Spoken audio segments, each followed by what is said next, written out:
Le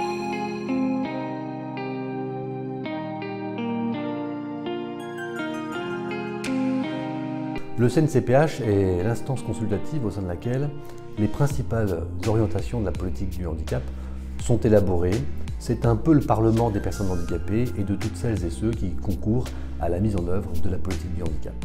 Tous les principaux textes, les lois, les décrets qui concernent les personnes handicapées sont soumis à l'avis du CNCPH par le gouvernement.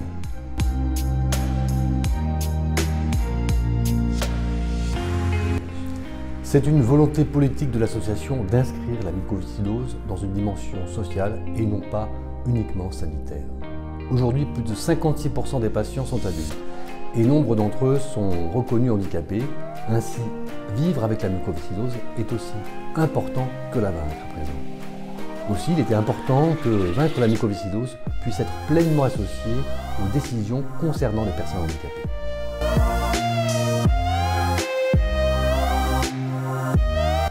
C'est d'abord une reconnaissance. Les personnes atteintes de mucoviscidose ne peuvent se résumer à un statut de patient. Ce sont des hommes et des femmes comme les autres, elles ont des aspirations comme tout le monde. Et à la lumière des progrès réalisés, de l'augmentation de l'espérance de vie, ces aspirations peuvent à présent devenir réalité. Il faut toutefois que les conséquences de la maladie à l'origine du handicap soient compensées par des dispositifs adaptés. Cela passe par une adaptation du parcours de formation professionnelle, des aménagements dans l'emploi, une meilleure articulation entre les régimes de sécurité sociale et du handicap. Et à présent, c'est aussi à la retraite qu'il faut penser. Ce sont ces dossiers et bien d'autres que vaincre la mucoviscidose va porter dans le cadre du CNCPH.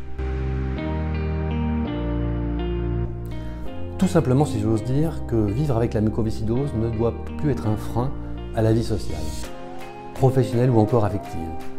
Bref, un très beau défi à relever.